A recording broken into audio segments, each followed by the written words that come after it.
Right, what's up, guys? This is Skylighter Sala, aka Awesamboy.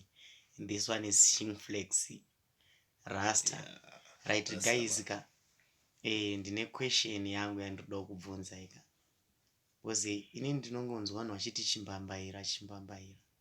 But in chimbambaira chacho nemuchirungu chinonzi chii. Saka iquestion yandoda kuti muzondidayiroka. Saka munongo pandichaposta this video mungokomendawo nemareplies nemaanswers enyu so that nditoziva bozi rasta chimbambaira chinonzi chine muchirungu. Chimbambaira. Yeah.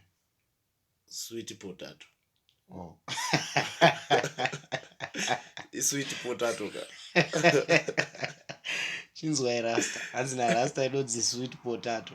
Ko imimi munoti chinonzi chii nechirungu.